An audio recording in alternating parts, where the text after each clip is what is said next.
ازاي تكسب مليون جنيه؟ المال الحلال اهو، المال الحلال اهو. السلام عليكم ورحمة الله وبركاته. اكيد انت عارف ان انا ما بكدبش عليك، وعمري ما جيت وكدبت عليك ابدا. عايز تكسب مليون جنيه؟ عايز تكسب مليون جنيه؟ طيب تعال انا اقول لك القصه بتقول ايه. صلى على سيدنا النبي عليه الصلاه والسلام، قول عليه الصلاه والسلام ويلا بينا. الحكايه وما فيها ان واحد من متابعيني ارسل لي رساله وبيقول لي انا كسبت 100,000 جنيه. قلت له يعني كسبتها ازاي ومنين؟ قال لي كسبت 100,000 جنيه من السوشيال ميديا. قلت له هو فيه الارقام دي؟ طب في ايه يعني؟ قال لي بلعب لعبه على السوشيال ميديا وكسبت 100,000. قلت له مش معقول. قال لي بس استنى عشان انا هحكي لك القصه اهو كلها. قلت له ايه اللي حصل؟ قال لي كسبت 100,000 ولكني خسرت مليون جنيه، وخسرت ثقة الناس فيا. ولكني خسرت مليون جنيه وخسرت ثقة الناس فيا. قلت له ايه ده؟ الموضوع شكله كبير قوي، احكي لي ارجوك الموضوع في ايه؟ فبالله عليكم اسمعوا القصة عشان تعرفوا قد ايه ان اولادنا ممكن يتدمروا. حرفيا ممكن تبيع بيتك بسبب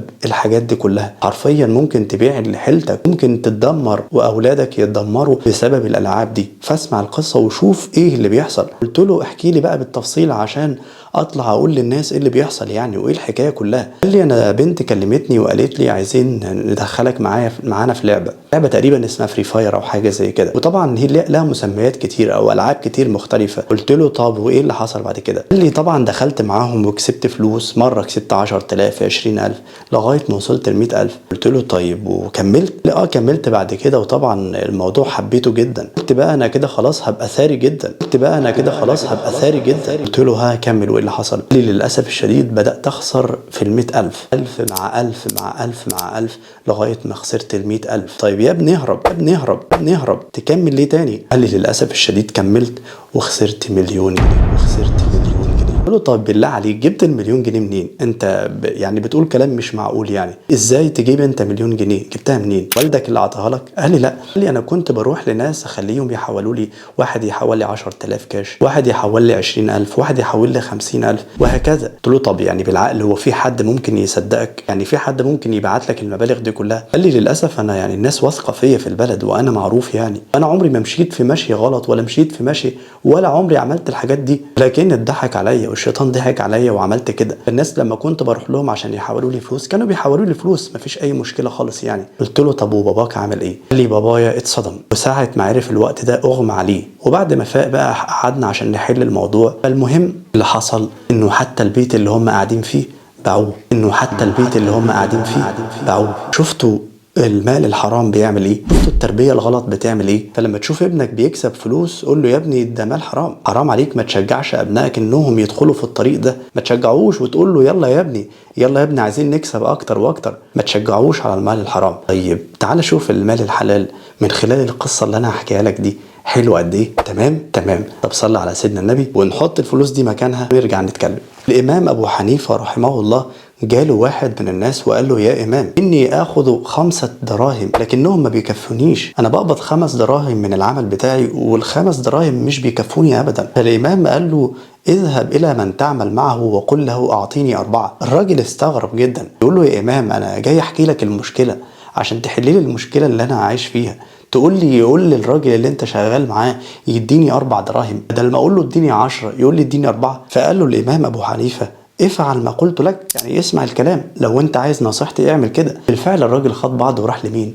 راح للراجل اللي شغال معاه وقال له اعطيني 4، مش عايز 5 دراهم. الراجل صاحب العمل استغرب جدا، قال له بدل ما تيجي تقول لي يعني انا عايز 6 عايز 7 تقول لي اديني 4، انت بتقلل في مرتبك ليه؟ قال له افعل ما اقول لك، انا مش عايز غير 4 هيكفوني. وبالفعل الراجل عطاله ال4 دراهم. راح الراجل ده خد ال4 دراهم ولكنهم برضه ما كفوهوش، خد بعضه بقى وراح للامام ابو حنيفه قال له يا امام انت ايه اللي عملته معايا ده؟ انا بيتي اتخرب بعد ما كنت باخد 5 دراهم، قلت لي روح وخليه يدي لك 4 دراهم، خدت ال4 دراهم وما بقاش بيكفوني خالص. الموضوع ازداد سوء، ايه اللي بيحصل؟ فالامام ابو حنيفه قال له ايه؟ صلى على سيدنا النبي عليه الصلاه والسلام، قال له اذهب الى من تعمل معه وقل له اعطيني 3. ايه الجنان ده؟ الراجل طبعا مستغرب جدا، يعني يا امام انا اقول لك المال لا يكفيني، 5 ما بيكفونيش، ال4 ما كفونيش، قول لي اروح له اقول له اديني 3 دراهم؟ ازاي يحصل ده؟ قال له اسمع الكلام واذهب اليه، يعني لو انت عايز بنصيحتي روح بس واعمل اللي انا بقول لك عليه. بالفعل الراجل خد بعضه وراح راح للي بيشتغل معاه وقال له انا عايز 3 دراهم، انا مش عايز 4. الراجل يقول له ما الذي يحدث؟ ايه اللي بيحصل؟ الراجل مش مصدق نفسه، كنت بديك 5 وتيجي تقول لي مره اديني 4، والشهر اللي بعديه تقول لي اديني 3. قال له انا عايز كده، انا مش عايز الا 3 بس، مش عايز غير كده. وبالفعل عطاله ال3 دراهم ومشي. طيب يا ترى ال3 دراهم حصل فيهم ايه؟ الراجل ال3 دراهم دول كفوه طول الشهر بقى، سبحان الله حصل بركه فيهم. خد بعضه بقى وراح للامام ابو حنيفه، قال له يا امام ال3 دراهم كفوني، ال3 دراهم يعني ده انا فاض مني فلوس اخر الشهر، يعني ما كانش بيكفيني 5 ولا كان بيكفيني 4 ولا كان بيكفيني، ازاي ال3 يكفوني؟ فالامام ابو حنيفه قال له جمع الحرام على الحلال ليكثره، دخل الحرام على الحلال فبعثره. القصة وما فيها بتقول ان الراجل ده ما كانش بيشتغل بال5 دراهم، انه ما كانش بيشتغل بيهم، ما كانش بيؤدي عمله كما امره الله عز وجل، ما بيأديش المطلوب منه، عشان كده ربنا ما كانش بيبارك له في ال5. فبالتالي ال5 دراهم ما كانش بيعملوا معاه اي حاجة، ما كانش بيكفوه. لكن الراجل لما خد 4 برضه ما كفهوش، لانه برضه عمله مش كويس، ما بيأديش عمله كما امره الله. ولكن لما خد ال3 دراهم وكان عمله قد ال3 دراهم دول، ربنا بارك له في المال وبارك له في ال3، وبقوا ال3 احسن من 10 وبقى احسن من 100 كمان، لان عمله قد ال3 دراهم دول، ولانه لا يستحق اكثر من ال3. فراح الامام قال له جمع الحرام على الحلال ليكثره، دخل الحرام على الحلال فبعثره. عشان كده يا جماعه لازم نعلم اولادنا اننا ناكل مال حلال. سيدنا النبي بيقول لنا ايه؟ بيقول لنا ياتي على الناس زمان لا يبالي المرء ما كسب امن حلال ام من حرام. صدقت يا حبيبي يا رسول الله، صدقت يا حبيبي يا رسول الله. هو اللي قاله النبي هو اللي بيحصل دلوقتي كلنا والله الا من رحم الله. مفيش حد بقى بيشوف الجنيه اللي بيكسبه ده من حلال ولا من حرام، مفيش حد فينا بقى بينظر الى ما يطعمه اهله به، مفيش حد بيشوف ابنك بياكل ايه، بنتك بتاكل منين، زوجتك بتاكل منين، مفيش حد بيشوف الكلام ده الا من رحم الله عز وجل. النبي عليه الصلاه والسلام بيقول لنا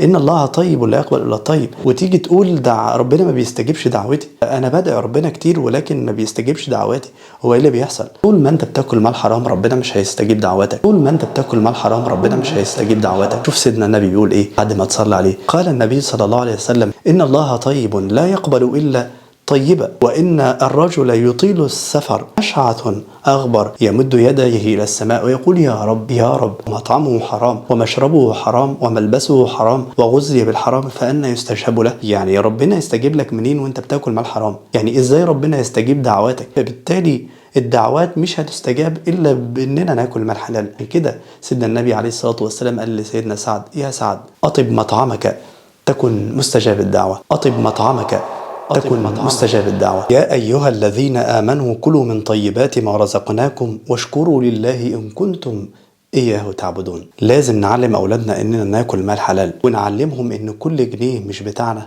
مش هينفعنا، وإن حياتنا هتتدمر، وإن هلكنا ودمرنا وخراب بيوتنا من المال الحرام. لو أول مرة تشوفني ما تنساش تتابعني، وهسيب لك اللينك التليجرام بإذن الله في أول الكومنت، فإن شاء الله تدخل وتنضم لي. السلام عليكم ورحمة الله وبركاته.